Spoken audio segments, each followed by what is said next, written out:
Welcome to rePROs Fight Back, a podcast where we explore all things reproductive health, rights, and justice. I'm your host, Jenny Wetter, and I'll be helping you stay informed around issues like birth control, abortion, sex education, and LGBTQ issues, and much, much more.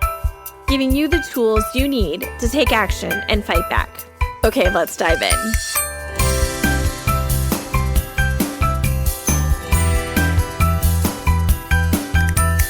Hi, rePROs, and welcome to this week's episode of rePROs Fight Back.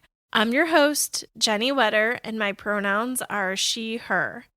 I hope everybody's doing great. I'm doing good this week. I am really excited because can you believe that Saturday is our 3rd anniversary of doing the podcast? I cannot believe we've been doing this for 3 years. That just seems unbelievable to me. It feels like we just started doing this, and it's been 3 years already. So for that, I just want to say I'm so grateful for all of you. Thank you. Thank you for listening or reading the transcripts or however you experience our podcast. I am so grateful for each and every one of you and for your support. So to celebrate, we decided that we wanted to give something back. So we're going to celebrate our birthday by giving away a bunch of rePROs swag. We'll share pictures on social media. You'll be able to see what all is in it, but we have a really cute canvas bag and a coffee mug and a bunch of fun stickers, pens, pop sockets, just a bunch of fun rePROs related things. We want to make sure that you get them. So we're going to choose 25 winners. And it's really easy to enter. So on social media, if you reach out to us on any of the various platforms, either directly or with the hashtag Happy Birthday rePROs, and tell us why you love the podcast or something you would like us to cover in an episode or anything, just reach out to us and tell us why you love the podcast. And we will enter you to win a bunch of rePRO swag and we'll send it out to you. So I hope that you all enter, and I'm excited to send out a bunch of swag to 25 lucky winners. So on top of saying thank you to all of you, I also want to make sure to say thank you to Meg, our amazing editor. She does a great job making sure I sound good every week.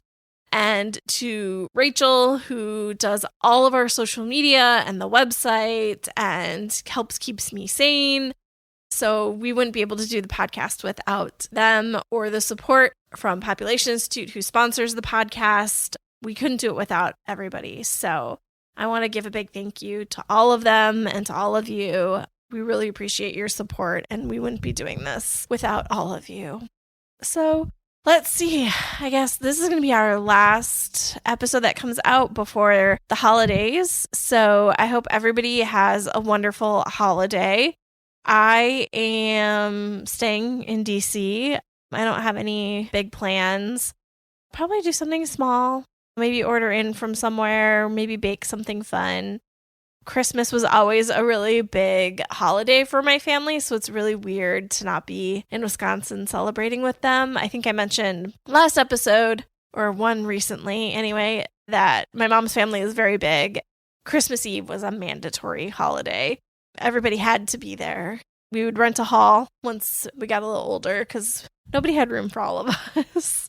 We would rent a hall and everybody would get together and have Christmas Eve together. And then my smaller family, me and my parents, would do Christmas Day. We would have brunch and generally deliver Meals on Wheels and then have a lovely dinner. And it's going to be weird to not be home doing all of those things.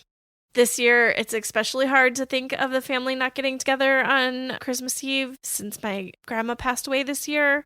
So it's really weird to think that that's not going to happen and we're not all going to get together. But it's absolutely the right thing. And I am firm in my decision. And I feel like it was clearly the right one to not travel this year. Same for the family not getting together. It's too much of a risk for everybody, especially as things are not doing well in Wisconsin. So I just hope everybody stays safe and has a wonderful holiday. So let's see. Other than that, I'll probably do some baking. I think I'm going to be off the week between Christmas and New Year, so I'm really excited to just having some downtime. I don't know that I'm going to do anything too much. I'll probably do some reading. I think I've mentioned this here before, but I'm a big reader, so I'll probably read some books over the break, do some knitting, do some baking, maybe do one last recipe that intimidates me before the end of the year to get through my New Year's resolution of doing more things that intimidate me. And that's probably my plan for now. It sounds relaxing and kind of fun. And cozy. It sounds cozy.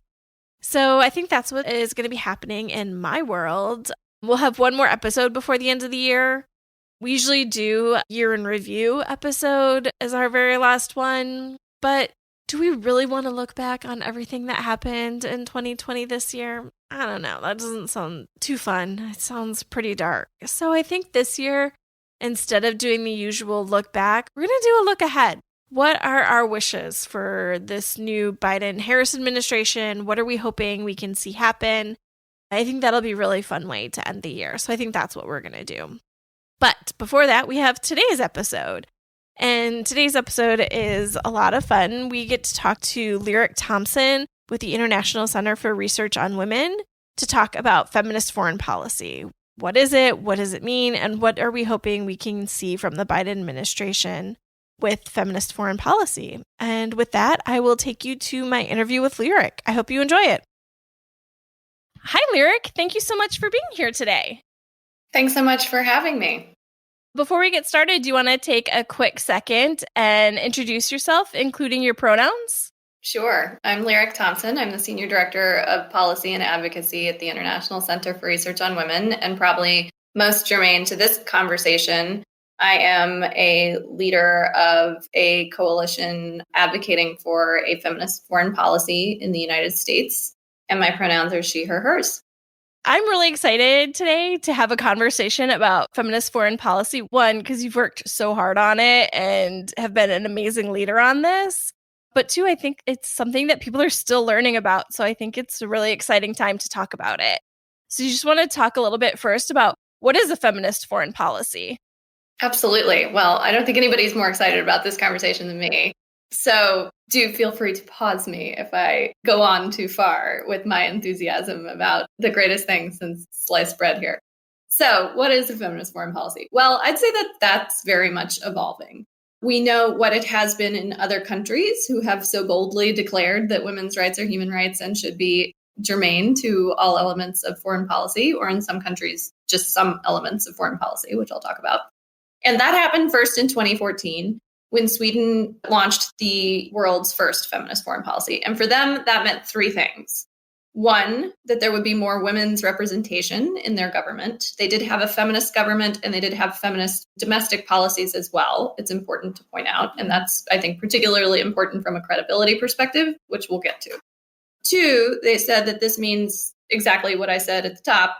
Women's rights are human rights. And so that the genre of women's rights would be something that they prioritize in their diplomacy and multilateral spaces and bilateral strategic dialogues, et cetera. And then finally, that there would be more resources invested in achieving gender equality and defending women's human rights. So rights, resources, representation, that's the handy Swedish mnemonic device. And the rest of the world was kind of like, well, that's Sweden. And then nothing really happened for a long time. And the response to, wouldn't it be a good idea if everyone had a feminist foreign policy, was always, no, that's just Sweden's thing. Well, in 2017, Canada dipped a toe in the water. They didn't quite go full feminist. They just said our international assistance is going to be feminist now. So whereas the Swedish approach is across all of their foreign policy, defense, trade, diplomacy, obviously, development, this was just development. But Canada did some cool things that Sweden hadn't done, particularly was slightly more intersectional in their approach, calling out more of an emphasis on LGBTQ rights, pulling out more of an emphasis on intersecting areas such as climate change. And so while they weren't ready to take that across the board, it was still additive in terms of the substance. They've done some really cool stuff on different approaches to funding. So parking official development assistance outside of government and letting feminist funds manage the money. increasing, obviously, as Sweden has led the world, in increasing the number of development dollars that are being spent to achieve gender equality. And then Canada is also doing some interesting things with feminist evaluation practices. So added in lots of ways, but narrower in scope.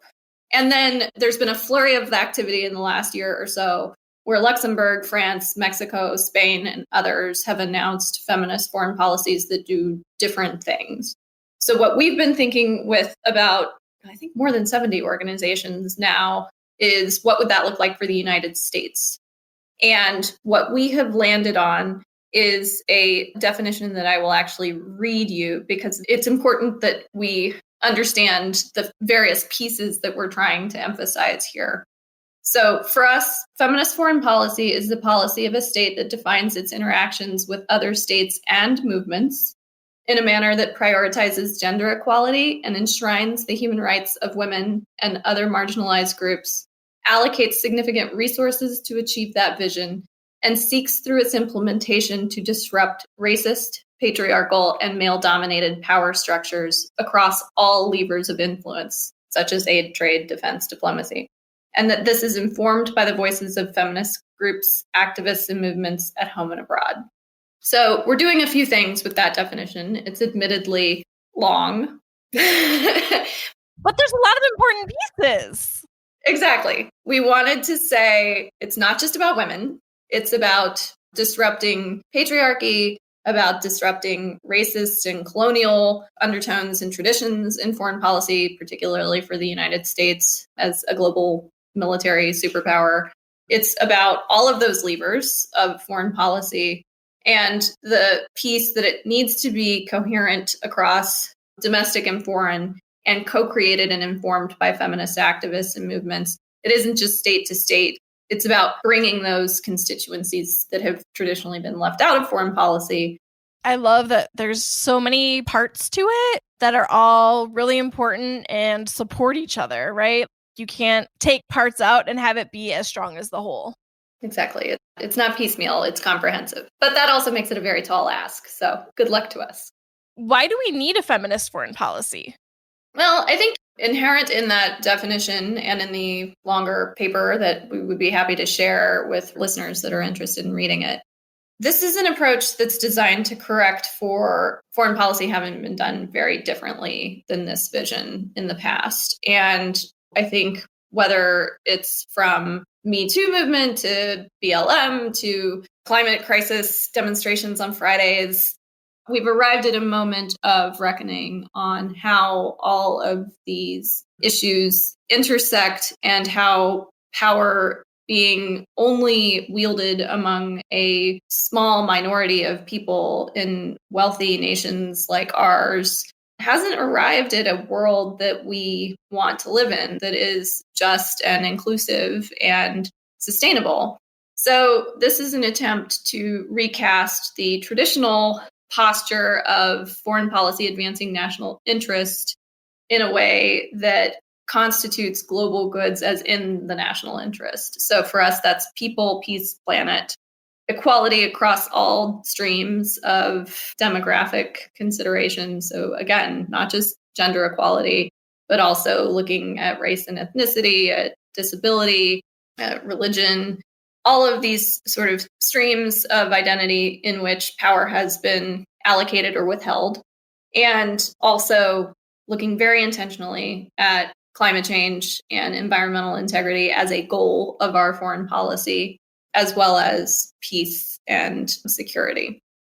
Yeah, and again, I think it goes back to that, it being holistic, because there's so much where you've seen bits trying to advance gender equality or trying to advance climate change, but there hasn't necessarily been a conversation about how they relate or how we need to advance them together. And I think this is a great opportunity to have that conversation.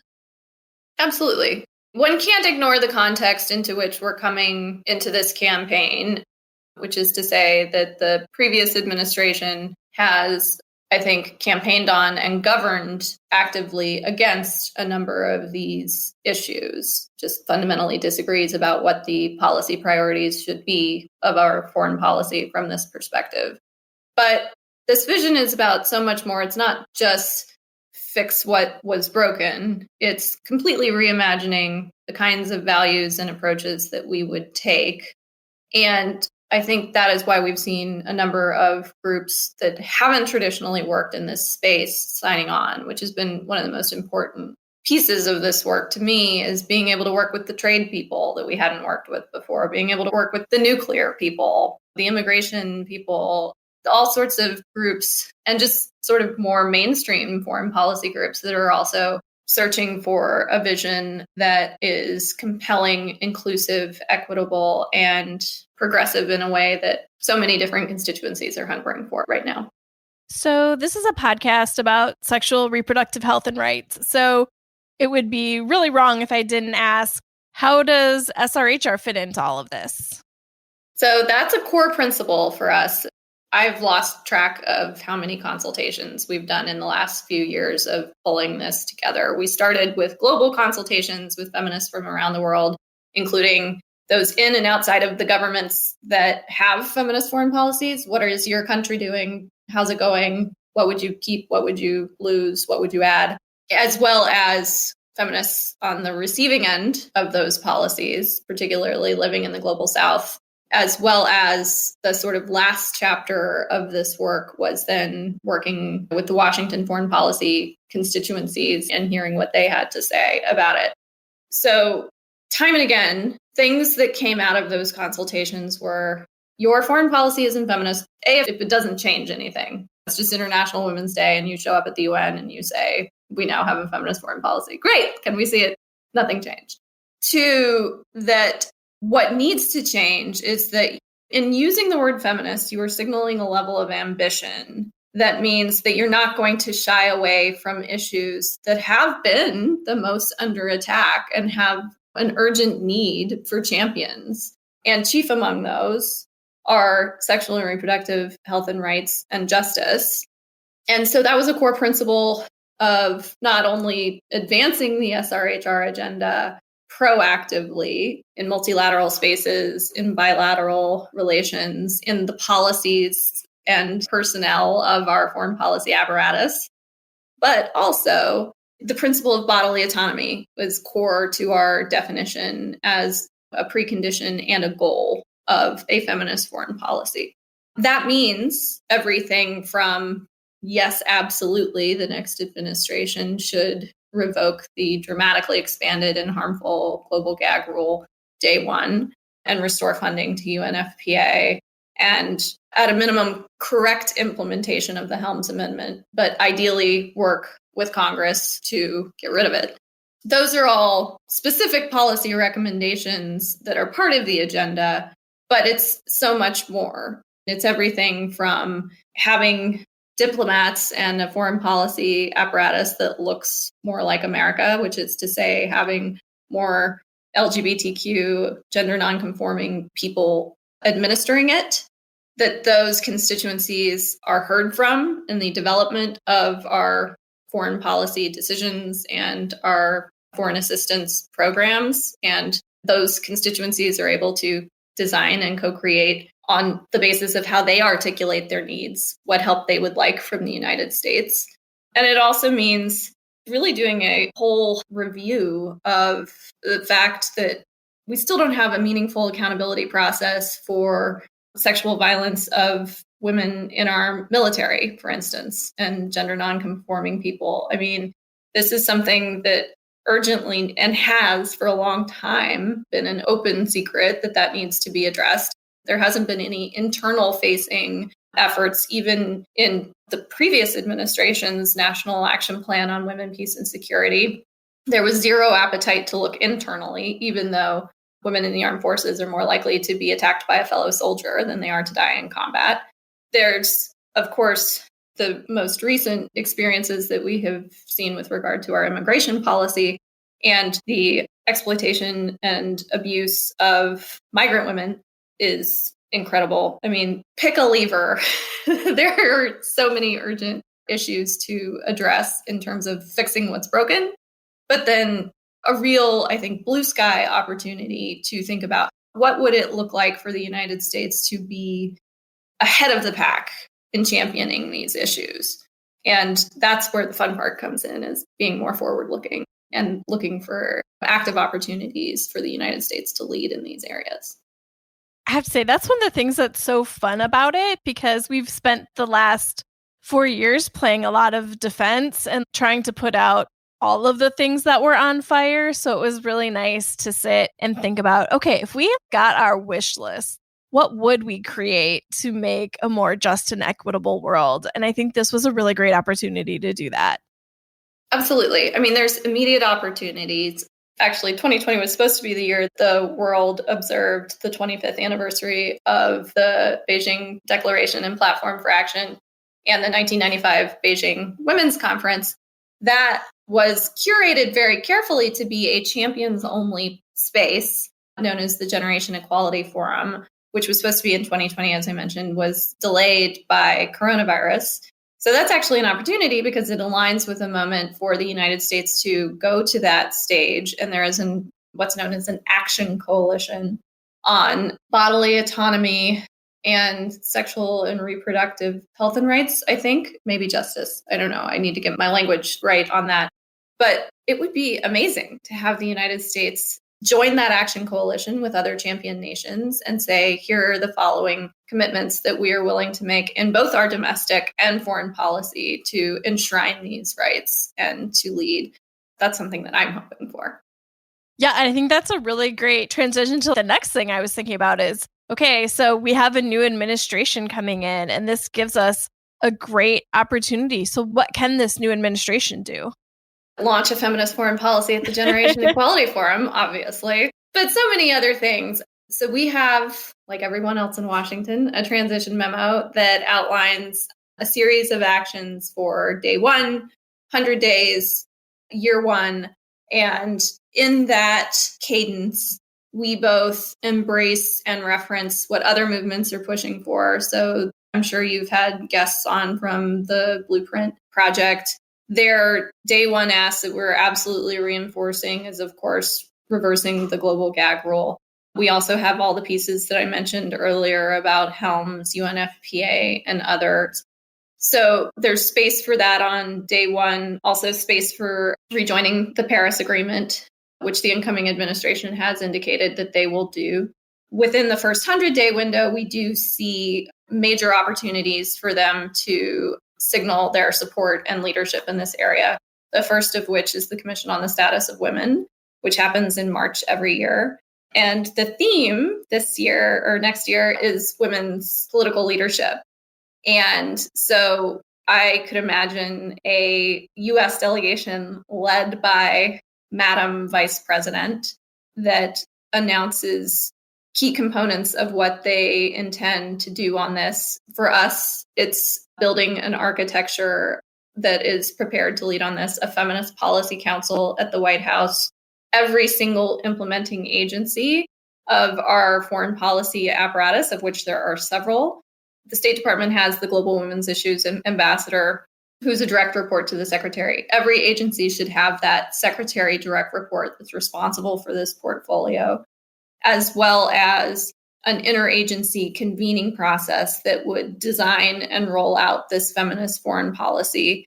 There's high budgetary expectations for this, which is to say, at a minimum, joining other leading nations in the amount that they're spending on foreign assistance. We're recommending, actually, though, that all of our foreign policy spending have a gender analysis, as well as 20% of it be to advance gender equality and equity along the issues we outline in the paper. So anyway, I could go on for days about what the next administration could do at each of these agencies, but that gives you a good flavor of what we're hoping for, with, I would imagine, the real buildup being to the forum and ideally an announcement of a feminist foreign policy.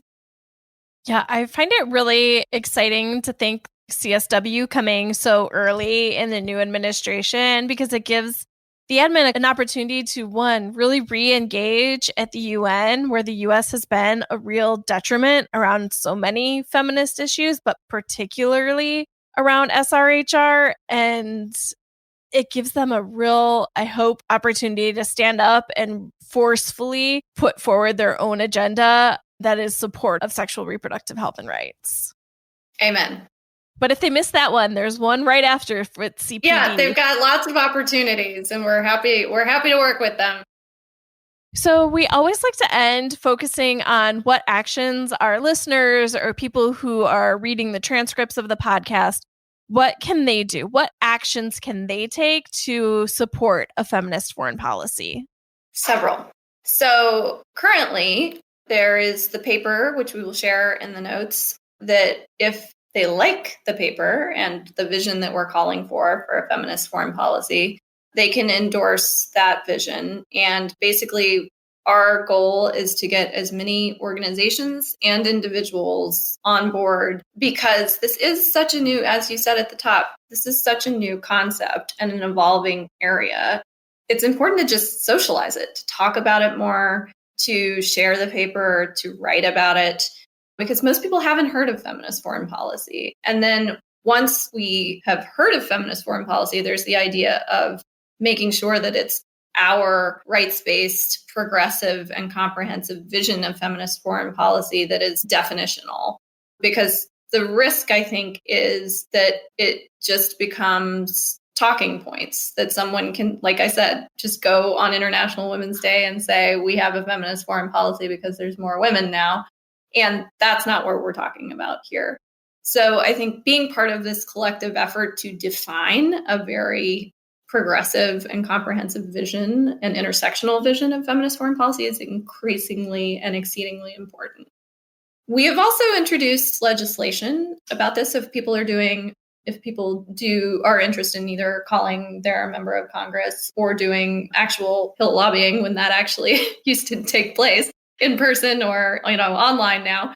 We are looking to reintroduce that next session. So probably, given that it's December, not a good idea right now because we're pretty much done. But next session in the 117th, we will definitely reintroduce the resolution calling for our vision of a feminist foreign policy, our definition, our principles. That was introduced on the House side last September, and we're looking for a Senate companion next year. And then there will be smaller legislative pieces as well that people can get involved with if they want to join the coalition. And then finally, I sort of implied this, but I think any talking and writing and tweeting about feminist foreign policy is really helpful at this point, just because it is such a new and novel concept. So we have toolkits, we have shareables, we have all sorts of fun stuff to try to help people spread the word that feminist foreign policy is a logical and compelling ask for the next administration. And we will definitely make sure to include all those toolkits in our show notes so people can easily get to them and share them. Awesome. Thank you so much for that and for the work that you do to spread the good word. Thanks, Lyric. Thank you so much for being here. It was fun to talk to you about feminist foreign policy. It's my favorite subject. Thanks so much. Okay, everybody. Thanks for listening. I hope you enjoyed my interview with Lyric. It was great to learn more about feminist foreign policy. I will have all the information she talked about in the show notes so you can go and learn more. And with that, thank you all again for listening. And I'm so appreciative on our 3rd anniversary to have so many wonderful supporters. And don't forget to reach out to us on social media. Tell us why you love us or what is a topic you'd love to see us cover, and with the hashtag Happy Birthday rePROs, or you can just reach out to us and tag us directly. And we will give out 25 bags of rePRO swag as a way to say thank you to all of our wonderful supporters. And with that, have a happy holidays, and I will see you just before the new year. For more information, including show notes from this episode and previous episodes, please visit us at our website at reprosfightback.com. You can also find us on Facebook and Twitter at rePROs Fight Back and on Instagram at rePROsFB. If you like our show, please help others find it by sharing it with your friends, and please rate and review us on Apple Podcasts. Thanks for listening.